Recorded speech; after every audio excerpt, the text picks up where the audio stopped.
Em tempos de monopolização do discurso, é preciso se manter firme na defesa da liberdade de falar e discutir o que se pensa, inclusive ideias ruins.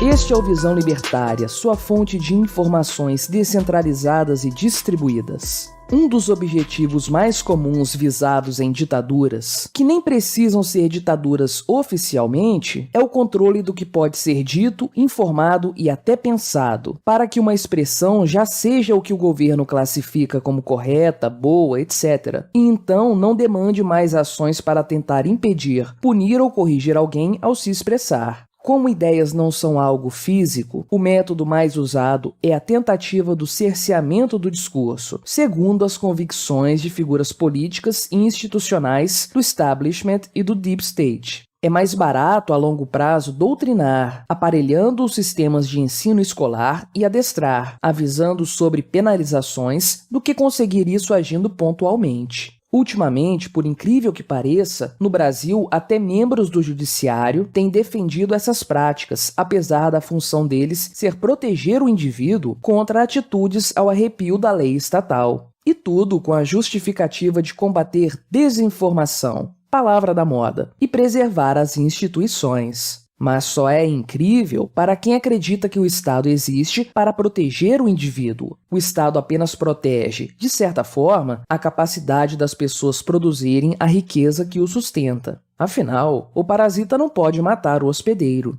Ah, mas tem gente espalhando mentiras e ideias ruins. Elas podem convencer outras pessoas.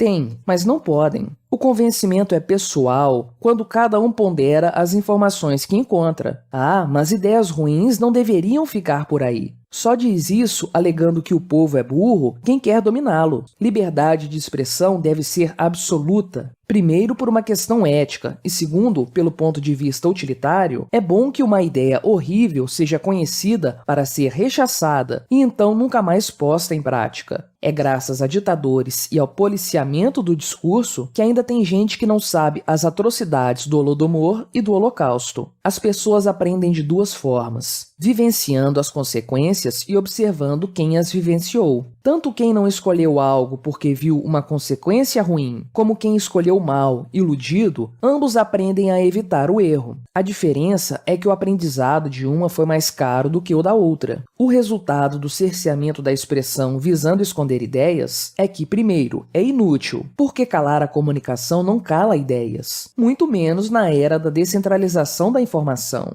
E 2, é ruim porque uma ideia escondida que motiva ações ruins vai continuar circulando, só que debaixo dos panos. E como bom ou ruim é algo moralmente subjetivo, o melhor é que as ideias sejam expostas, porque as suas consequências servirão para mostrar o que elas são. Pense no seguinte: se não há liberdade para publicar e discutir ideias, como é possível encontrar a verdade ou a alternativa melhor para escolher? Com ideias escassas, como alguém poderá ter mais repertório para corrigir a própria conduta se o debate for dificultado? É importante lembrar que nem sempre estamos certos sobre algum assunto logo de cara. Por isso, a investigação para buscar fatos é importante. Censuras fazem a sociedade evoluir para o emburrecimento. O mundo político, cheio de tentativas de controle alheio, está em constante guerra de narrativas. Vemos uma chuva de afirmações sem fundamentos e com omissão das consequências que direcionaram a um rumo ruim em outras ocasiões. Como a maioria dos espectadores presta mais atenção à forma do que ao conteúdo, nessa disputa, a maioria das expressões é de ataque ao interlocutor, com acusações de mentiras se os lados discordam.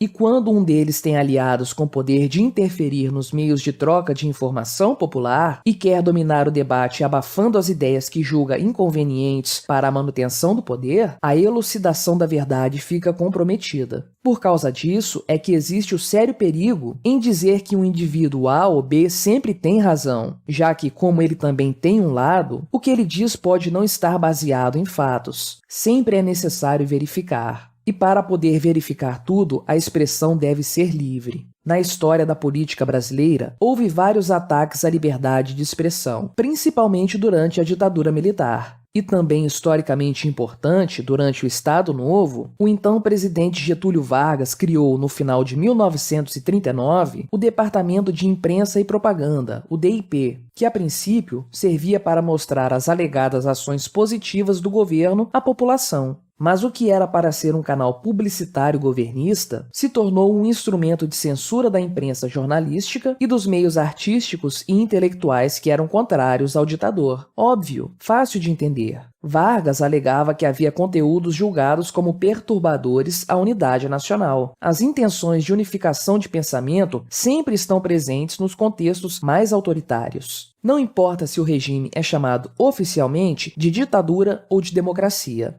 Quanto maior é a diversidade de ideias discordantes, menos autoritarismo uma sociedade vivencia. Quanto mais abrangentes são as normas, menos livres são as relações entre as pessoas. Mas quanto mais descentralizadas e distribuídas são as fontes de informação, mais forte é o pilar da liberdade. E com um órgão controlador do conteúdo, não havia liberdade para as pessoas expressarem as suas críticas ao que o governo fazia, muito menos ao próprio impedimento de criticar. Hoje lembramos do alerta de Rui Barbosa e nos perguntamos como podemos conter os excessos dos integrantes do Poder Judiciário. Aqui, as regras que deveriam servir para equilibrar os pesos dos três poderes têm sido usadas para somar a força deles contra quem não aceita a unificação de conduta e pensamento. O Estado sempre tende a se conduzir ao aumento de poder. Segundo o jurista Ives Gandra Martins, pela Constituição, o primeiro poder deve ser o legislativo, porque a sua composição é fruto da escolha quantitativa dos eleitores. O segundo deve ser o executivo, porque é fruto da escolha da maioria. E o terceiro, o judiciário, porque é integrado por gente que não foi escolhida pelo povo. Mas aqui a coisa se inverteu.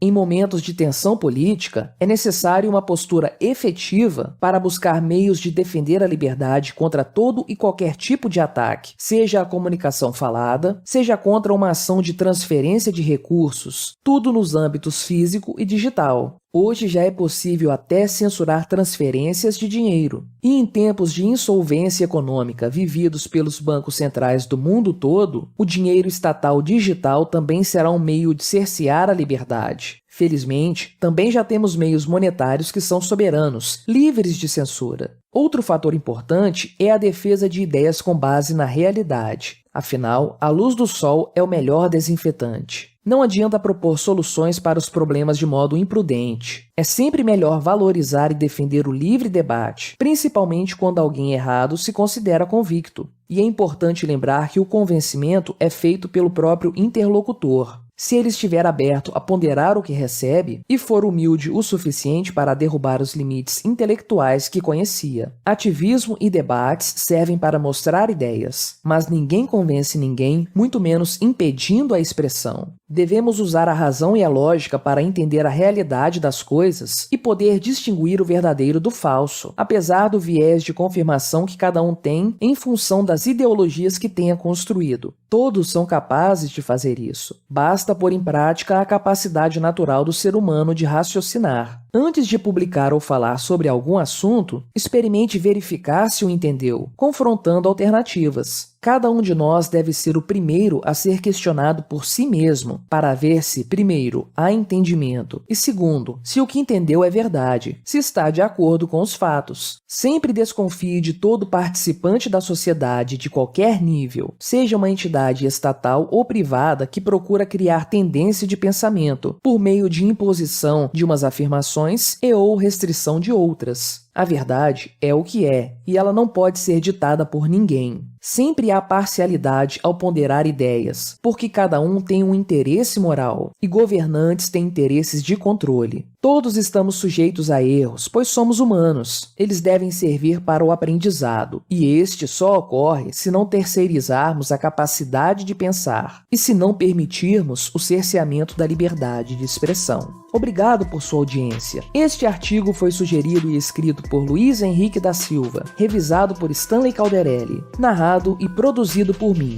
Quinta Essência. Se você gostou deste vídeo, clique no ícone de curtir abaixo e compartilhe o vídeo em suas redes sociais. Se você deseja ser notificado de outros vídeos, clique em se inscrever e depois no ícone da campainha. Até a próxima!